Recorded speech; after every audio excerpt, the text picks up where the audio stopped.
Hello aspirants, my name is Drishti Jain and I welcome you to the series of घटना सूत्र। मैं सबसे पहले अपना एक्सपीरियंस शेयर करती हूँ। मैं और मेरी यूपीएससी की दोस्ती काफ़ी पुरानी है। मैंने 3 सीएसई के मेंस और 2 फॉरेस्ट के मेंस और 2 इंटरव्यू दिए हुए हैं यूपीएससी में। मैं इस घटना सूत्र सीरीज़ में अपना पूरा एक्सपीरियंस आपके साथ शेयर करने की कोशिश करूँगी और किस तरीके से किस चीज़ को पढ़ा और याद किया जा सकता है, क्योंकि यूपीएससी में पढ़ाई तो सभी करते हैं लेकिन सही तरीके से और सही गाइडेंस के साथ पढ़ाई करना सबसे ज़्यादा इम्पॉर्टेंट है। इस वीडियो में हम PT365 डिस्कस करेंगे जो कि काफ़ी क्रिस्प और कॉम्प्रिहेंसिव होगा, जो प्रीलिम्स के लिए इनफ और सफिशेंट होगा। मेरी कोशिश रहेगी कि बहुत ही कम समय में आपका ज़्यादा से ज़्यादा करंट अफेयर्स बहुत अच्छी तरीके से रिवाइज हो जाए। एंड सबसे इम्पॉर्टेंट चीज़ हम साथ ही ट्राई करेंगे कि उसका स्टैटिक से लिंकेज और लास्ट 10 ईयर्स के प्रीवियस ईयर क्वेश्चन डिस्कस करेंगे। आप बस इस वीडियो को 3 से 4 बार अच्छे से देख लीजिए एंड आई एम श्योर कि आपका पूरा current affairs PT point of view से अच्छे से हो जाएगा। तो बिना देरी किए चलो let's start PT365। Let's start polity की PT365, जहाँ पे हम डिस्कस करेंगे कि कौन कौन से टॉपिक्स आए हैं और कौन कौन से PYQs आए हैं। तो देखते हैं हम टॉपिक वाइज। सबसे पहले हम पढ़ेंगे इलेक्शन से पॉलिटी और गवर्नेंस की PT365 है, ठीक है। तो फर्स्ट टॉपिक है इलेक्शंस में हम देखते हैं, देखो इसमें कुछ कुछ टॉपिक्स आएंगे जो थोड़े बड़े बड़े हैं, जिसमें डिटेलिंग ज़्यादा है और वो मेंस पर्सपेक्टिव से है। तो उसमें जितना प्रीलिम्स पर्सपेक्टिव से होगा उतना मैं बताते जाऊँगी। तो साइमल्टेनियस इलेक्शन में क्या है, recently one nation one election bill for simultaneous elections also known as constitutional 129th amendment bill, कौन सा 129th amendment bill was has been introduced in Lok Sabha and will be reviewed by joint parliamentary committee, और JPC के पास जाने वाला है। कौन सा 129th constitutional amendment bill की प्रोविजंस क्या है इस बिल के, insertion of new article 82A, उसमें साइमल्टेनियस इलेक्शन की बात की गई है। कौन सा article 82A, election commission will conduct general elections for Lok Sabha and all the state legislative assemblies. तो लोकसभा के लिए इलेक्शन और स्टेट लेजिस्लेटिव असेंबली के लिए जो इलेक्शन होगा वो साइमल्टेनियसली होगा। फिर टर्म ऑफ लेजिस्लेटिव असेंबलीज, तो term of all legislative assemblies will and with the full term of Lok Sabha. तो अब क्या होता है, कभी कभी किसी लेजिस्लेटिव असेंबली को जल्दी 5 साल ख़त्म हो जाते हैं क्योंकि वो पहले इलेक्ट हुई होती है, किसी का लेट। लेकिन बोल रहा है कि यदि साइमल्टेनियस इलेक्शन होगा तो term of all SLAs will and with the full term of Lok Sabha. अब अमेंडमेंट टू आर्टिकल 83, अब आर्टिकल 83 है ना, उसमें भी अमेंडमेंट करेंगे। It defines unexpired term, mid term और जनरल इलेक्शन, इन सब चीज़ों की डेफिनेशन दी गई है। It says when Lok Sabha is dissolved before the full term of 5 years as stated, period between the date of dissolution and the expiry of full term shall be an unexpired term। तो unexpired term की definition क्या बोल रहा है कि यदि 5 साल के पहले लोकसभा डिसॉल्व हो जाती है तो जिस दिन डिसॉल्व होती है उस दिन से लेके जब तक उसका ओरिजिनल फुल डेट रहता है, मतलब एक्सपायरी होने का, तब तक के टर्म को अनएक्सपायर्ड टर्म बोलेंगे। फिर परसुएंट टू डिसोल्यूशन के बाद अब मिड टर्म इलेक्शन होगा and the new Lok Sabha shall be constituted only for the unexpired term। तो मिड टर्म इलेक्शन होगा सिर्फ कितने दिन के लिए, जो अनएक्सपायर्ड टर्म है उतने टाइम के लिए। फिर amendment to article 172, it defines the unexpired term and full term for state legislative assembly. तो जैसे लोकसभा के लिए डिफाइन किया वैसे SLAs के लिए कर रहे हैं। अब amendment to article 327, power of parliament to make provision with respect to elections to legislatures, ठीक है। तो ये डेफिनेशंस वगैरह क्लियर है। फिर अबाउट साइमल्टेनियस इलेक्शंस, तो साइमल्टेनियस इलेक्शंस होता क्या है, one nation one election popularly known as simultaneous elections mean general elections held for constituting the house of people and all state legislative assemblies together. तो क्या बोल रहा है, एक साथ करेंगे लोकसभा के लिए और स्टेट लेजिस्लेटिव असेंबलीज के लिए इलेक्शन, यही मतलब होता है वन नेशन वन इलेक्शन का। Simultaneous election does not mean voting across the country for all election needs to happen on the same day. Simultaneous election का ये मतलब नहीं होता कि वोटिंग पूरे देश के लिए एक ही दिन हो, ठीक है, ये ध्यान रखना, ऐसा नहीं कि सिंगल डे हो। In India simultaneous elections to Lok Sabha and Vidhan Sabha were held in the year 1951, 52, 57, 1962 and 1967। तो हमारे यहाँ पहले साइमल्टेनियस इलेक्शंस हो चुके हैं। This cycle was disrupted due to the premature dissolution of state legislative assemblies in 1968 and of Lok Sabha in 1970, ठीक है। फिर कौन कौन सी बॉडीज़ ने साइमल्टेनियस इलेक्शंस को रिकमेंड किया था, 170th report of law commission ने बोला था, फिर पार्लियामेंट्री स्टैंडिंग कमेटी की रिपोर्ट ने बोला था, फिर national commission to review the working of constitution ने बोला था, फिर working paper of NITI Aayog ने बोला था, ठीक है। फिर हम आगे बढ़ते हैं state election commission. Recently, CAG in its Karnataka report observed that disempowerment of state election commissions delays elections to local governments. तो CAG ने अभी रिपोर्ट में बोला है कि यदि हम स्टेट इलेक्शन कमीशन को एडिक्वेट पावर्स नहीं देते हैं या उनसे पावर छीन लेते हैं तो इससे क्या होता है, लोकल गवर्नमेंट के इलेक्शन में डिले होता है. ठीक है. अब स्टेट इलेक्शन कमीशन क्या है? ऑटोनॉमस कॉन्स्टिट्यूशनल अथॉरिटी है responsible for administering elections to local government which include state election commission किसका किसका इलेक्शन कराती है? पंचायती राज इंस्टीट्यूशंस का और अर्बन लोकल बॉडीज़ का. ठीक है. 73rd और 74th अमेंडमेंट आया था इनके लिए 1992 में for the constitution of state election commission. It was also recommended by Gadgil committee. Gadgil committee ने भी रिकमेंड किया था. अब constitutional provisions related to state election commission तो 243K1 है और 243ZA है. 243K1 और 243ZA में क्या है? Superintendents direction and control of preparation of electoral rolls and conduct of all elections to the panchayats and municipalities, जो भी हमने ऊपर पढ़ा, respectively will be vested in SEC. फिर 243K2 में क्या है? Conditions of service and tenure of office of state election commissioner shall be determined by governor. तो कौन डिटरमाइन करेगा? Governor. He shall not be removed from office except in manner and on grounds prescribed for the removal of a judge of state high court. तो जैसे state high court के जज को remove करते हैं वैसे ही इनको रिमूव करेंगे और कोई तरीका नहीं है. He can only be removed by president. मतलब इसका मतलब ये हुआ ना प्रेसिडेंट से रिमूव, क्योंकि स्टेट हाई कोर्ट के जज को कौन रिमूव करता है? प्रेसिडेंट. अब functions of state election commission: delimiting constituencies for local body elections to ensure fair representation. Delimitation करता है वो. फिर oversees preparation and revision of electoral rolls for local body elections. फिर reservation of seats for SC ST OBC in local body election, reservation को भी देखता है. फिर authority to decide disputes related to local body elections, disputes को भी देखता है, including matters of qualification of candidate. फिर provide advice to governor on matters related to conduct of local body elections. तो एडवाइस भी करता है गवर्नर को related to local body elections. फिर आते हैं हम next topic, that is delimitation commission. Supreme court in Kishore Chandra Changalmal Rathore case 2004 में जो केस हुआ था, held that constitutional courts have the power to review orders of delimitation commission. तो उन्होंने बोला कि जो कॉन्स्टिट्यूशनल कोर्ट्स हैं उनके पास पावर है कि वो डिलिमिटेशन कमीशन के ऑर्डर को रिव्यू कर सकते हैं if an order is manifestly arbitrary. देखो ये बहुत बड़ा चेंज है, क्योंकि जनरली हम पढ़ते हैं कि इनको कोर्ट में नहीं, मतलब ये इनको कोर्ट रिव्यू नहीं कर सकता है.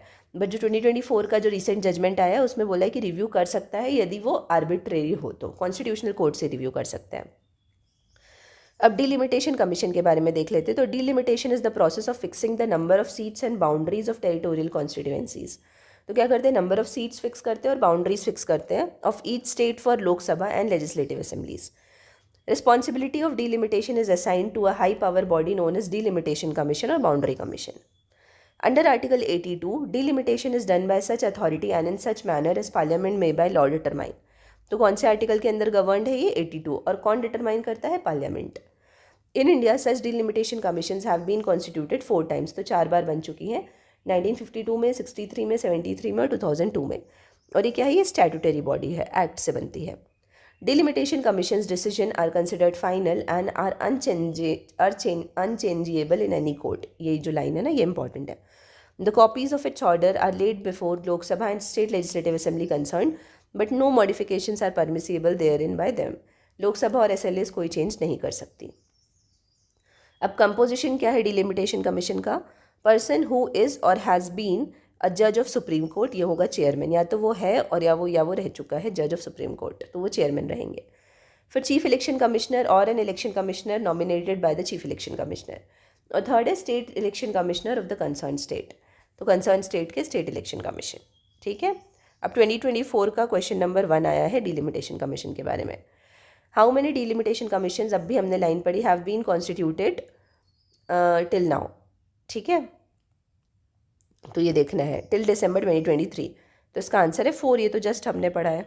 ठीक है. अब इसमें हम आ जाते हैं, एक मिनट, इसके आगे हम देखेंगे next topic, that is EVM और VVPAT. तो association for democratic reforms versus election commission of India and another, supreme court dismissed request for full cross verification of EVM's data across VVPAT records. VVPAT क्या है? Voter verifiable paper audit trial. तो क्या हुआ? ADR वाला जो case था ना 2024 का, उसमें सुप्रीम कोर्ट ने डिसमिस कर दिया है कि फुल क्रॉस वेरिफिकेशन तो नहीं होगा, मतलब पहले ओनली कुछ परसेंटेज होता है ना ईवीएम का वीवीपैट से वेरिफिकेशन, तो इसमें बोला गया था कि पूरा करो, बट सुप्रीम कोर्ट ने डिसमिस कर दिया। अब ईवीएम वीवीपैट के बारे में देखते हैं। तो ईवीएम इज़ अ पोर्टेबल मतलब इधर उधर कैरी कर सकते हैं, micro controller based, micro controller है, you design to modernise election process, ठीक है। It is manufactured and supplied to election commission of India by Bharat electronics limited. कौन करता है? Bharat electronics limited under ministry of defence and electronic corporation of India limited under department of atomic energy. तो ये दोनों companies ही इसको supply करती हैं।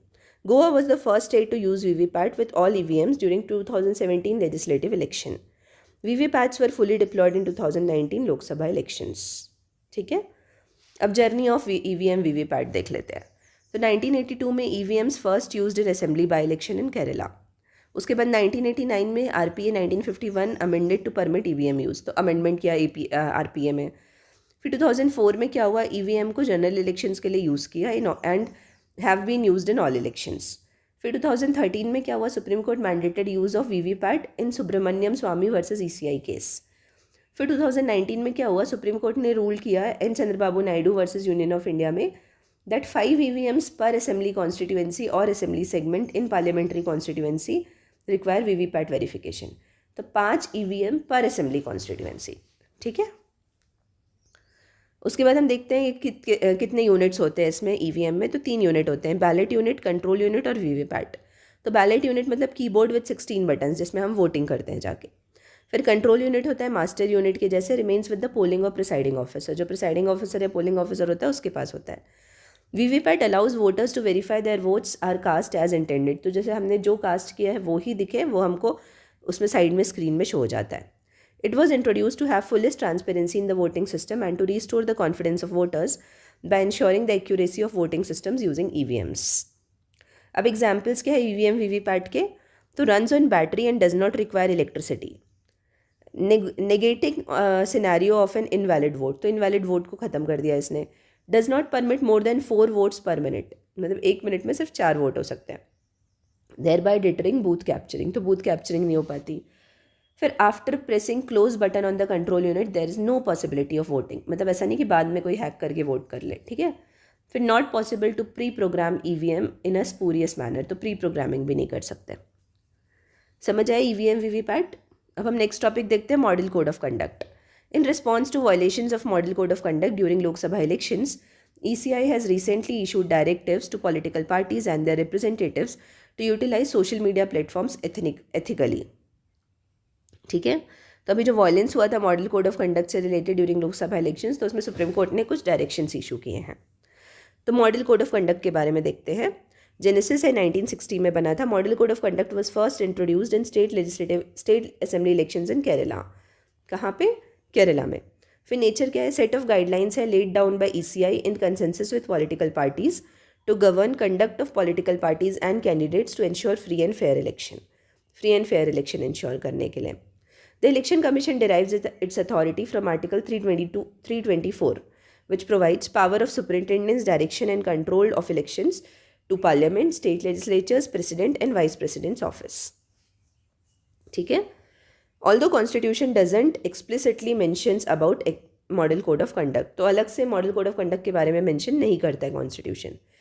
फिर Scope of Applicability applies to all political parties, their candidates and polling agents, government in power and all government employees. तो सबको apply करता है, ठीक है, मॉडल कोड ऑफ कंडक्ट। अब एक्टिविटीज़ कौन कौन सी प्रोहिबिटेड है मॉडल कोड ऑफ कंडक्ट के टाइम? नो पॉलिसी और प्रोजेक्ट और scheme can be announced that can influence voting behaviour. Avoid advertising at the cost of public exchequer. फिर next है prohibition of any ad hoc appointments in government और public undertakings. Next है holding public meetings during 48 hour period before the hour fixed for closing of poll. फिर ban of government resources like transport, machinery etcetera for campaigning. Next है ministers और candidates can not sanction grants और payments from discretionary fund. Discretionary fund से fund sanction नहीं कर सकते, ठीक है। फिर आते हैं हम next, duration of applicability. Model code of conduct is operational since election schedule is announced till the election results are announced. तो इलेक्शन शेड्यूल से लेके इलेक्शन रिजल्ट तक। This period has been upheld by Punjab and Haryana high court in Harbans Singh Jalal versus union of India and others case in 1997। फिर consequences of violation क्या है? Since model code of conduct की कोई statutory backing नहीं है, violations can not be prosecuted under the code. However certain provisions are enforceable, कुछ provisions enforceable है through RPA या भारतीय न्याय संहिता के through. For instance, publishing false statements about a candidate's character, conduct, etc. is a corrupt practice under section 123(4) of RPA 1951. वैसे ही impersonation of voters is an electoral offense under section 172 of भारतीय न्याय संहिता। ठीक है, तो I hope ये topic clear होगा अपना, ये वाला जिसमें हम मॉडल कोड ऑफ कंडक्ट के बारे में देख रहे हैं। अब हम नेक्स्ट टॉपिक पढ़ेंगे लोकसभा इलेक्शंस। इसमें देखेंगे हम कि न्यूज़ में क्यों था, इसका एक पीवाईक्यू भी आया है। ठीक है, 2022 में क्वेश्चन नंबर 10। तो न्यूज़ में क्यों था, 2024 लोकसभा इलेक्शंस अभी हुए हैं, तो अब इलेक्शन के बारे में देख लेते हैं। सिस्टम ऑफ इलेक्शंस क्या है हमारे यहाँ? टेरिटोरियल रिप्रेजेंटेशन होता है for election of members of Lok Sabha. Under this every member of legislature represents a geographical area known as constituency. तो हर एक मेंबर की एक कॉन्स्टिट्यूएंसी होती है, वो जोग्राफिकल एरिया से फिक्स होती है। For each constituency only one representative is elected. Her constituency के लिए एक रिप्रेजेंटेटिव होता है। Hence, such a constituency is known as single member constituency. ठीक है, in this system, a candidate who secures majority of votes is declared elected.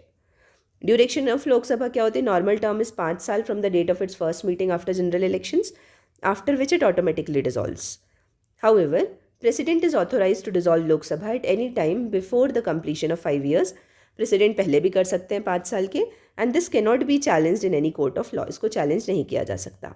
It can be extended during national emergency period. National emergency के time extend कर सकते हैं by law of parliament for 1 year and eight a time for any length of time. However this extension can not continue beyond a period of 6 months। लेकिन इसको 6 महीने से ज़्यादा नहीं कंटिन्यू कर सकते after the emergency has cease to operate. तो emergency के टाइम स्पेशल टर्म हो जाता है। अब कॉन्स्टिट्यूशनल प्रोविजंस देख लेते हैं। तो आर्टिकल 324 से 329 तक which are enshrined in part 15 deal with the provisions related to elections. तो 324 से 329 तक इलेक्शन के बारे में डील करते हैं। तो इसमें है 2022 का क्वेश्चन नंबर 10। 2022 का क्वेश्चन नंबर 10, एक सेकेंड नीचे आएंगे। 2022 में हमको जाना है क्वेश्चन नंबर 10। देखो ये है, एक सेकेंड इसके भी आगे होगा। ये है देखो लोकसभा का। वैसे जो हमने पढ़ा उसमें ऐसे पावर्स अलग से लिखे नहीं हुए थे, बट हम तो भी इसको डिस्कस कर लेते हैं। Which of the following is और are the exclusive powers of Lok Sabha? तो फर्स्ट है to ratify the declaration of emergency. Second है to pass a motion of no confidence against the council of ministers. Third है to impeach the president of India. अब इसमें से correct answer बताना है। इसमें ध्यान रखना एक्सक्लूसिव पावर बोला है, मतलब सिर्फ जो लोकसभा कर सकता है। तो सबसे पहले प्रेसिडेंट को इम्पीच करना लोकसभा राज्यसभा दोनों की पावर है, तो थर्ड तो कट हो गया। सेकेंड है मतलब, तो सेकेंड में वैसे भी नो कॉन्फिडेंस मोशन है, तो ये लोकसभा का ही हमको पता है। अब डिक्लेरेशन ऑफ इमरजेंसी के रेटिफिकेशन में दोनों लगते हैं। जब आप उसको वापस लेते हो तब लोकसभा का रहता है, लेकिन अप्लाई करते हो तब दोनों का रहता है, इसलिए इसमें आंसर आ गया ओनली 2। ठीक है, अब हम देखते हैं next topic. The next topic is article 329B। Recently, Election Commission of India invoked Article 329B of the Constitution before the Supreme Court to limit judicial intervention in the election process. क्यों किया है? Judicial intervention को limit करने के लिए। As पर 329B, no election to parliament और state legislature shall be questioned except through an election petition filed as prescribed by law made by appropriate legislature. तो ये आर्टिकल 329B के बारे में बता रहा है। Supreme court in NP Punnuswamy versus returning officer Nakkayal constituency and others 1952 states that once ECI officially notifies the election process, court cannot intervene or interfere. तो एक बार जब नोटिफिकेशन आ गया उसके बाद कोर्ट का कोई इंटरवेंशन नहीं चलेगा। Also under article RPA 1951 section 80 states that validity of any election cannot be challenged or questioned except by filing an election petition. तो इलेक्शन पिटिशन फाइल करने के अलावा और कोई सॉल्यूशन नहीं है। फिर election petitions are filed in concern states high court. State के हाई कोर्ट में फाइल करते हैं which has original jurisdiction over them. Appeals lie with supreme court of India. An election petition can be filed by any candidate. कोई भी कर सकता है, कोई कैंडिडेट भी कर सकता है, एक इलेक्टर भी कर सकता है, relating to the election personally. Elector means a person who was entitled to vote at an election to which the election petition relates. मतलब ऐसा नहीं है कि मैं एक कॉन्स्टिट्यूएंसी में वोट करी तो दूसरे में फाइल कर सकती हूँ। जहाँ पे वोट कर रही हूँ वहाँ पे कुछ इशू आ रहा है तो आप कर सकते हो फाइल। ठीक है, फिर नेक्स्ट है nomination in election. Recently, a candidate was elected unopposed to Lok Sabha, as the nomination papers of the opposite candidate was rejected by the returning officer. तो क्या हुआ था, उनका जो डिटेल्स थी नॉमिनेशन पेपर्स की वो रिजेक्ट कर दी थी रिटर्निंग ऑफिसर ने, इसलिए अनअपोज्ड इलेक्ट हो गए. तो नॉमिनेशंस की बात करते तो section 33 of RPA 1951 contains the requirements of a valid nomination. तो एक वैलिड नॉमिनेशन होना चाहिए for filing of nomination in a constituency. Candidates from recognised political party should have 1 proposer. तो रिकॉग्नाइज्ड पॉलिटिकल पार्टी से कितने प्रपोजर होना चाहिए? 1. Candidates from independent and unrecognised party should be subscribe by 10 proposers. तो independent और unrecognise से 10 होना चाहिए. The proposer should be electors from the respective constituency, मतलब वो उस कॉन्स्टिट्यूएंसी के इलेक्टर्स होना चाहिए प्रपोजर्स जो हैं.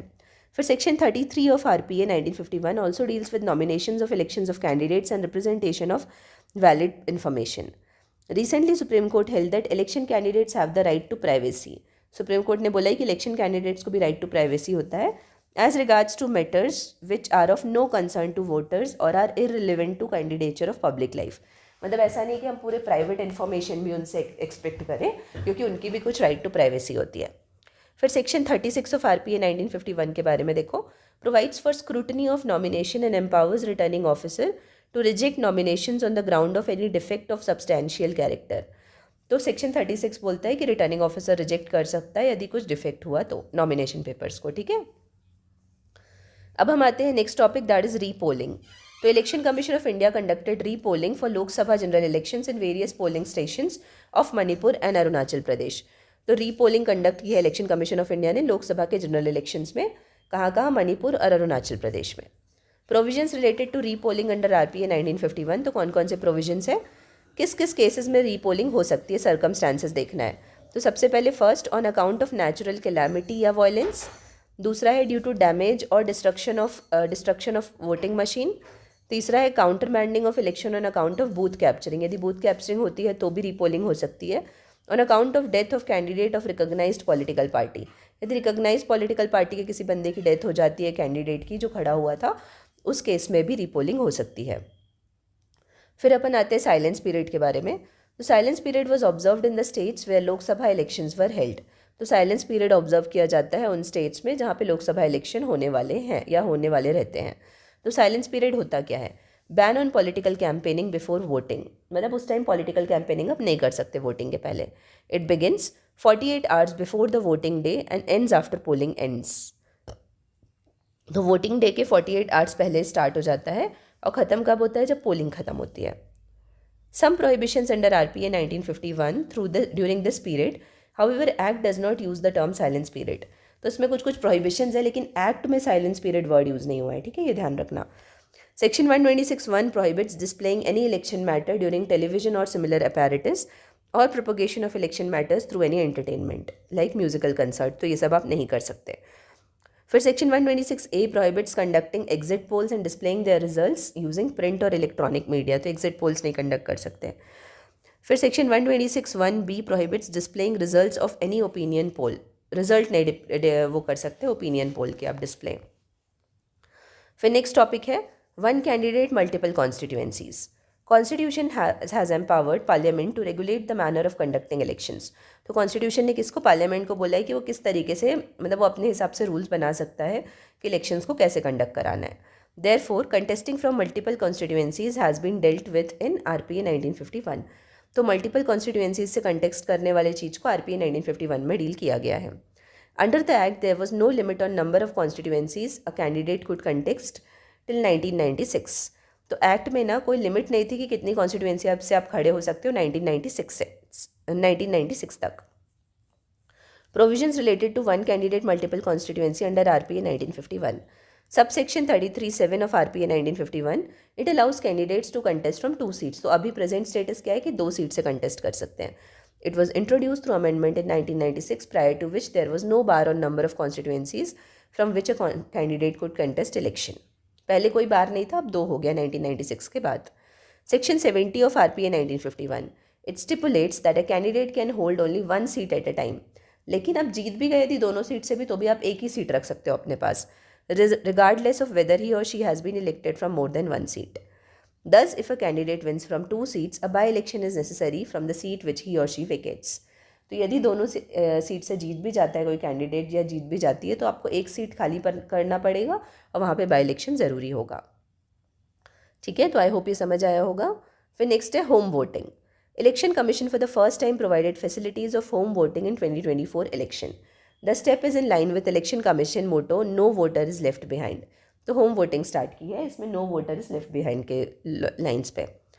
होम वोटिंग फैसिलिटी क्या है? Under this voting from home takes place through postal ballot which involves with the involvement of a full contingent of polling staff and security personnel with secrecy of voting diligently maintained. Beneficiaries कौन है? Person with physical disabilities, people with disabilities meeting 40% benchmark disability है जिनको, senior citizens जो 85 years से ज़्यादा के हो गए हैं. और क्या क्या स्टेप्स लिए हैं वोटिंग को इंक्लूसिव बनाने के लिए इलेक्शन कमीशन ने? Ease of voting by abolishing form M for Kashmiri migrants residing at Jammu and Kashmir and Udhampur. तो एक फॉर्म M को है उसको एबॉलिश, एज ऑफ वोटिंग कर दिया उसको, फॉर्म M को एबॉलिश करके फिर स्वीप लाया था, systematic voters education and electoral participation to engage people with disabilities and also sensitize their friends, families and polling officials. फिर नेक्स्ट है proposed multi-constituency remote electronic voting machine. It would enable migrant voters to exercise their vote from their current place of residence. तो multi-constituency remote electronic voting machine propose हुआ है अभी ये, ठीक है. फिर postal ballot. It allows voters being sent by post, votes being sent by post. Persons who are entitled to vote by post are special voters, service voters, voters on election duty and electors subject to preventive detention वाले भी, ठीक है. फिर proxy voting क्या होती है? It allows registered elector to delegate his voting rights to the representative he nominates. ये available for service voters. तो आपकी जगह पे कोई और वोट कर सकता है, आप जिसको नॉमिनेट करोगे. सर्विस वोटर्स ये चीज़ को अप्लाई कर सकते हैं. सर्विस वोटर्स होते कौन कौन है? Members of armed forces, people who is employed under the government of India is in a post outside India. Government of India वाले को होता है, ठीक है, जो आउटसाइड इंडिया पोस्टेड है. Member of police force of a state who is serving outside that state, ठीक है. फिर member of a force to which army act 1950 is applicable, जिसके ऊपर आर्मी एक्ट 1950 एप्लीकेबल है, ठीक है. तो ये समझ आया होम वोटिंग. नेक्स्ट है form 17C. Election Commission told Supreme Court that rules do not permit sharing Form 17C data with any entity apart from polling officials.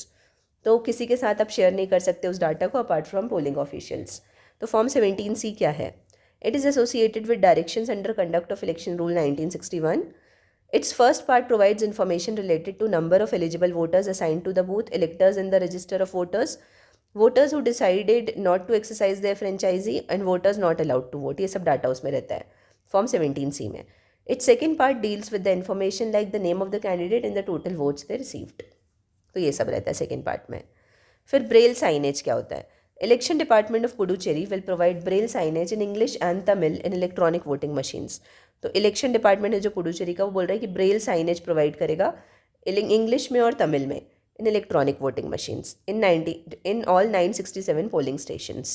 So it will enable visually impaired or blind voters to participate independently and confidently in the electoral process. However, if the elector desires, he or she will still be allowed to bring a companion as provided in Rule 49N of the Conduct of Election Rules 1961. ठीक है, तो यहाँ पे हमने election related topic को ख़त्म किया. अब हम नेक्स्ट टॉपिक पढ़ेंगे functioning of parliament, state legislature and local government, जो कि हम नेक्स्ट वीडियो में स्टार्ट करेंगे. ठीक है, तब तक आप लोग इस चीज़ों को अच्छे से रिवाइज करिए. आप सभी को thank you and all the best.